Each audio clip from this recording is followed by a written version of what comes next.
Hey there, fellow classic comic collectors. As always, I'm Scott Harris King, and today I've got some really cool stuff. I got a bunch of stuff in from Kickstarter. I got a couple things from eBay. I got a couple things from other online shops. Some really neat stuff.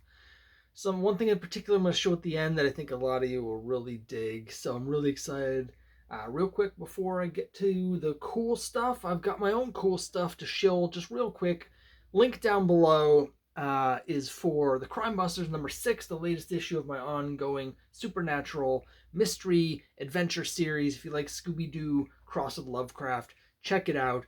This next issue also guest stars the Hardy Boys, who are now in the public domain, and Uncle Sam. So anyway, links down below. That'll be launching in January. But enough about that. Let's get to other people's cool stuff, which I have now purchased and now own. We're going to start with a couple things from eBay. I've shown a couple of these recently. Picked up the newest issue, the Halloween special at my comic shop recently, and I've got a couple of the issues, but really enjoying the series, so I'm trying to fill in the whole run. Is Santos Sisters. So here's issue 4, where they fight Bridget Spinner, the return of Bridget Spinner. And then issue 5. Obviously, I love Archie comics. These are drawn in the classic Archie Dan DeCarlo style. But it's really tongue-in-cheek. It's almost got like a Adult Swim sort of sensibility. So the stories are really funny, and there's 2 or 3 times reading these where I laughed out loud. So I'm really enjoying them. Actually having a little bit of a hard time putting the run together. There's 5 issues plus the special. And I got issue 2 at a store on Long Island. I got issues 4 and 5 here, which I've just shown you, 4 and 5. And I have the Halloween special. I'm still missing issues 1 and 3. And it's the first printing of issue 1 that I'm having trouble with. I've looked through eBay. There's one seller who has it. And when you look at the sold listings, which is always something you should check out if you want a little context for pricing and stuff like that, the person that has the issue 1 for sale is the only person that's also sold multiple copies of issue 1 before. So someone out there has a big stash of them, and no one else seems to. And right now they're asking $40 for issue 1. I don't want to pay that. I'm hoping I can find it somewhere at a comic store in the way that I found issue 2 on Long Island. Maybe I can track down issue 1. But I'm really enjoying the series. Lots of fun jokes. And there's one comic book related joke that I really laughed at. There's a TV news reporter, as you can see here, named Robert Liefeld Teeth. And you can see he's drawn with like 600 teeth. I don't know. It cracked me up. So really enjoying Santos Sisters. Looking forward to tracking down the other issues that I'm missing. Now, got some really cool stuff off of Kickstarter that I want to show you here. You know what? Before I get to Kickstarter, let me set this up a different way. I've mentioned a few times before how there's sort of a trend with a lot of indie self-published people and really small publishers that you've probably never heard of, doing these sort of retro books. Now, in particular, the super specific genre there are several people doing, including myself, depending on how you look at it. There's people that are doing Golden Age public domain characters, but if they were being published in the 70s. Now, my series, is still set in the 50s, so I'm actually going more for the original Golden Age style. But there's several publishers and other creators like myself who love the public domain stuff, who are doing specifically like 40 style superheroes but doing them in a retro Bronze Age 70s or 80s style of storytelling, right? And I love them. Obviously the Bronze Age is my favorite era. I grew up in the 80s, so I love stuff from the 80s as well. And so it kind of ticks all my boxes. Now, what I'm about to show you here isn't exactly that, but it's very close, because it's a company called Big Bang Comics, who's actually put out quite a few issues over the last 20 years. And what they're doing is mostly new characters, but a few public domain characters. and they're specifically doing it in a retro, like late 60s Marvel style, right? So it's definitely Marvel, it's definitely Silver Age, but later Silver Age, I would say they read to me like Marvels from like 67. uh, and they feature really good art. Let me show you the three that I got here, because the third issue just came out. I saw it come across my feed. I bought all three issues to catch up, and it's the National Guardians. Here's issue one of National Guardians. And first of all, as a big Avengers fan, I've got to track them down and find out what font this is and where they got the font that looks like the original Avengers font, because it's fantastic. I need to do something myself with the classic Avengers style font, and they have a lot of like classic sort of Marvel talent actually that works on some of these stories. So, for instance, this cover here, it's Ron Friend's pencils with Sal Buscema inks, and Ron Friends and Sal Buscema contributed to some of these other ones. Now, most of the stuff inside is actually done by a creator that I wasn't familiar with named Sterling Clark. And he's got a really cool style that's very Kirby. It's very, very 60s, and I really dig it, actually. You've got some very Kirby-esque stuff here. The dialogue is very Marvel. And so basically, the National Guardians, they're kind of like the Avengers, and they've got a bunch of different team members. So this is the Badge, who's kind of like this world's version of Captain America. The guy that's the like sort of Giant Man analog is called El Gigante, and he's like a Spanish guy. And then the character that's actually kind of more interesting to me in some ways than the Wasp is this character here, Butterfly. Now, I mentioned that there are some public domain characters. It's more, so this is Venus. They have their goddess, who is sort of like a Thor kind of stand-in. That's Venus, who, of course, obviously public domain because it's a goddess, but also there's several comic book versions of Venus that have been done over the years. Butterfly is interesting to me because there's a character called Butterfly who first appeared in 1971, who is the first black female superhero, and she's in the public domain. And so this version is very different. The idea with Butterfly here is that she's half human, and her mother is the queen of the pixies, and so she can shrink down to pixie size, or she can become full size human. But she has magic powers, so it includes magic blasts that are like the Wasp stings, like Wasp has. But she has other magic powers as well. So she's really cool character. And this is a character here called Blackadder, who's from Africa, but he's got electric-based powers. So even though his costume is similar in some ways to Black Panther, that's different. And then this character here, I'm blanking on the name, but it's sort of like an Iron Man stand-in a way, but with different sort of magic-based powers, because he gets his suit here comes from an ancient I don't know if it's like a Mesoamerican idol or something like that. These issues are thick. They have a lot of content, multiple stories in each one. I'm really enjoying them. And as I said, there's 3 issues of this series out. So let me show you the other ones. Here's issue 2.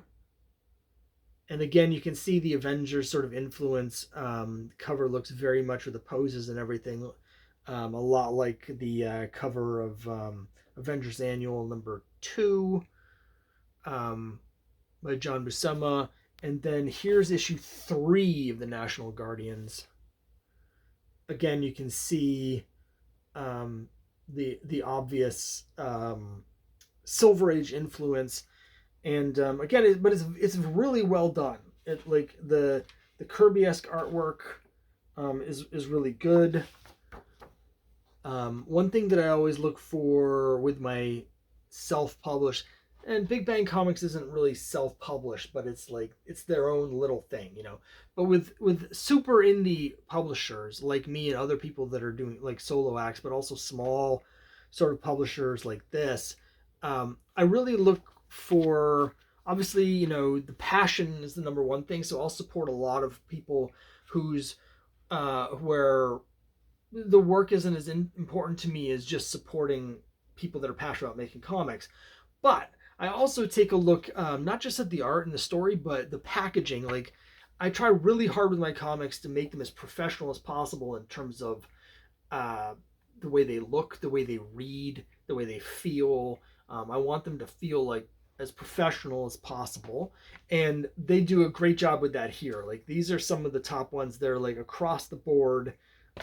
They look and feel 100% professional, and there's just some really really fun stuff in here. Um, and I think some of you classic people would really dig this. Now, Big Bang Comics, they have another series that's called something like just like Big Bang Comics Presents or something like that, and they've put out over 20 issues of that. I haven't read that yet. I don't know if it has some of the same characters in it. I like on solo adventures. I don't know if there's stories in there that are connected to the universe of this. I know they've put out some other one shots, so I don't know. And I know that that is sort of the focus. So these 3 issues have come out over a very long period of time. This one here, issue 1, came out. It's dated on the inside May 2012, but actually the artwork for the cover is dated 2007. And there's a note in here that was originally going to be Big Bang Presents number 7. And there's a different cover that shows that here on the inside. And so this came out in 2012. Issue 2 came out in, 2015. And then issue 3 just came out just like a few weeks ago. So over the past 11 years, they've only put out the 3 issues of this series. But again, they have a bunch of other stuff. You can get it on Indie Planet, and it's print on demand. And so it was like, including shipping, it was like, I don't know, $23 or $25 or something. Like, it wasn't that much. And these are all like giant size, sort of oversized comics. So anyway, I just thought some of you would really dig that. Now, along the same line, something that is more specifically what I started talking about originally, Golden Age public domain characters that are, what if they had never been canceled? So imagining what their series would have been like in the 1970s and 1980s. Here's the series I've shown off before, but I got 3 new issues. This is from Roy Johnson, up in Canada. He puts these out on Kickstarter, and it's the Sentinels. So here's issue 273. And this is actually issue 7 of the Sentinels. So part of the conceit with these is that the idea that the Sentinels was sort of like a Justice League of America sort of team book that would have started in like 1960, and then by the mid 80s it would have been up to about issue 267, which is the first issue of Sentinels is 267. And so it imagines that there are these 266 back issues that you just haven't read.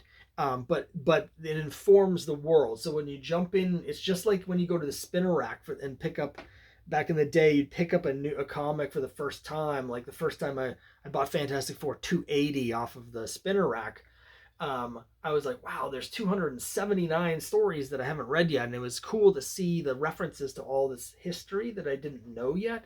That's exactly the idea behind this. So the characters have a history, and it'll have notes. It'll be like, oh, that happened in Sentinels number 73. Now, that's a comic that was never published, but Roy's figured out like this whole giant decades-long continuity that informs the stories here. So it replicates that feeling that you had as a kid buying a long-running series off the rack for the first time. So this is issue 7. It's 273. And then 274.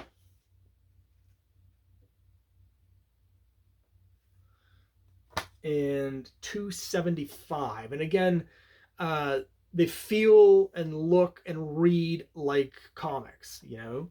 They're very well put together. They're very well done. They're coming out regularly. There's 9 issues now. They've all been done on Kickstarter, and now I have a complete set of them now.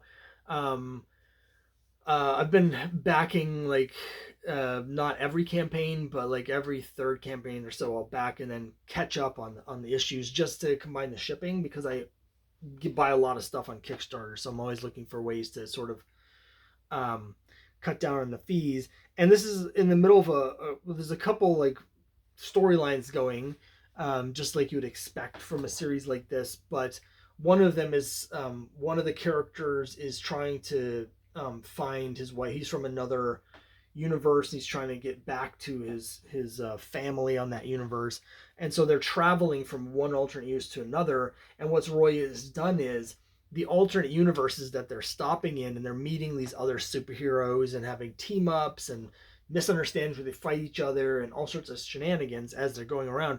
Those are characters from other self-published indie creators like Roy and myself, and he's teaming up and showing off other people's universes. So I think that's really cool. It's a great thing to sort of build this community of indie creators. So I'm enjoying Sentinels quite a bit. Avengers is my favorite series. This has a feel, to me, it reads more like Justice League of America. So if you're a DC person, a Justice League person, you'll definitely want to check it out. But it's really cool to have these. Sometime soon, maybe I will do a video where I show off all 9 issues of Sentinels. We'll see. Let me know what you think about that down below. But that's not the only thing that I've gotten off of Kickstarter. So here we go. Here's the big one. I know you guys are really going to love this. I splurged on this one. But it's a great big book here. And it's The Art of Arthur Adams. Now, I got the trade paperback collection. But it's this giant book that has a retrospective of his career, beginning when he first started in comics, going through to the present day. And it has giant, oversized reproductions of his work, along with notes from Art Adams. Here he's got some sketches, like his thumbnailing process, his design process. And then, like here's a He-Man cover he did in 2021. But it's got all of his notes. It's got a bunch of stuff that are not published covers. So like, let me see if I can find some. Some of these are just so cool, because Art Adams is one of the greats. But there's all this great artwork in here that is like from his own personal like sketchbooks and stuff that's never been published. Like here's one character that he draws. This appears to be the Bride of Frankenstein, but in the way that only Art Adams can draw a character. I didn't know that he had done some Walking Dead variant covers. Check out this Michonne cover here in giant, oversized. Just some great stuff. I'm trying to find some of these cool things that he's done that for his own, like he's done so much cool stuff. Like this one, I love this one. It's like a wizard woman with a werewolf on a chain. He said that he's been working on this. This is a story that he has in mind, that a character he's developing, but he's never been published it. And this was 20 years ago that he did this, but he still hasn't done anything. So check out this. The detail work is just fantastic, and of course, it doesn't hurt that nobody draws women like Art Adams does. But man, obviously Art Adams was. I started reading in '84, and one of the early issues comics I got was Long Shot #1, which came out in '85, and just his work just blew me away, and like his art's so amazing. Johnny Thunder.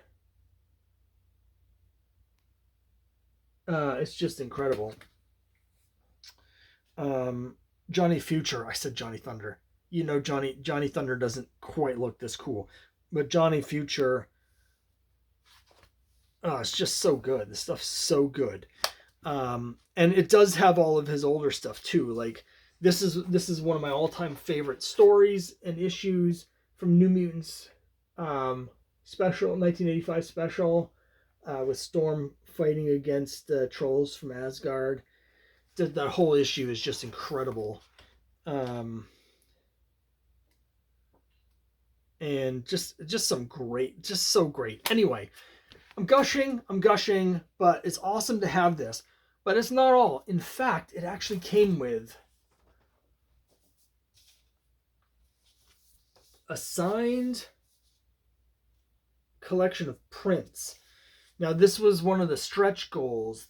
On Kickstarter, it made so much money that it hit stretch goals. It was unlocking these prints. And most of them I can't show you because they involve a bunch of naked women. But I'll show you a couple that don't. And they're just like high quality prints suitable for framing.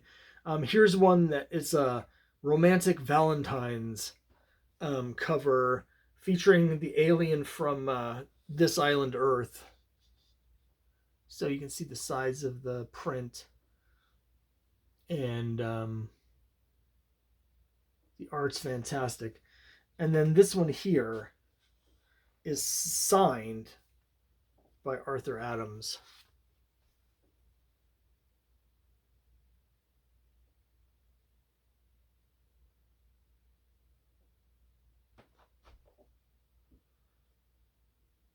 So,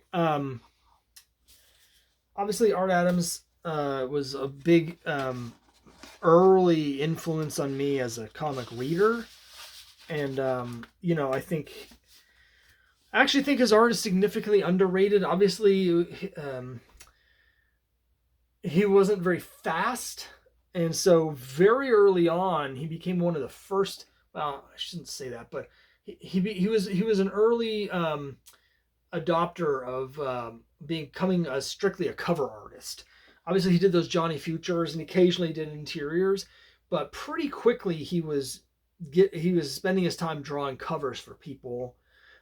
Similarly, I guess there's a couple people that did that are really like Gil Kane. But it's very common now for people that just do artists that just do covers and no interiors. But Art Adams is one of the earliest and most notable, and I think because of that, he doesn't get the recognition of that like McFarlane or Jim Lee get because they were coming out around the same time, just a little bit later, and they were doing the interiors, and their work has some similarities. But for me, Art Adams, no question, significantly better than both McFarlane and Jim Lee, and sort of overlooked master. Didn't get the accolades that those two ended up getting, but like his work for me is just so much better. And nothing against McFarlane or Jim Lee, they're both fine, but they can't hold the candle to Art Adams. So when they got the Kickstarter, it got to the point where you're going to be getting this portfolio of these prints, the signed print, in addition to the book for the same price. I was like, you know what, got to get those, got to have them. And now I do, and I can't show you the other prints because they have adult content on them. But that's it for this time. I'm pretty sure some of you guys are really gonna like that Art Adams stuff. I hope you consider checking out some of these series like Sentinels, which they launch every issue on Kickstarter, but they're also available actually on Indie Planet, the same website where you can get these. For those who don't know, Indie Planet is owned and run by the people who do Kablam. So the idea is print on demand. When you order a comic from Indie Planet, Kablam prints the copies for you and then mails them directly to you from Kablam. So it's really a great way for a lot of indie publishers to set up the sort of, instead of having to have a bunch of inventory and print a bunch of stuff in advance, You can just order it, and they will handle the printing and the shipping and all that stuff for you right there. So it's a great service. I don't use it, but it's particularly great for someone like Roy who's in Canada, and if he had to ship all this stuff from Canada to the U.S., it's a lot of money shipping. But now that it's coming directly from Kablam, it's a lot cheaper. So you can get these on Indie Planet and have them sent directly to you from the printer, which is great. Hopefully I'll have another video sometime soon where I have the Santos Sisters issues I'm missing, but we'll see how that goes. But for now, I'm going to go roll around my pile of awesome comics, and I'll see you next time.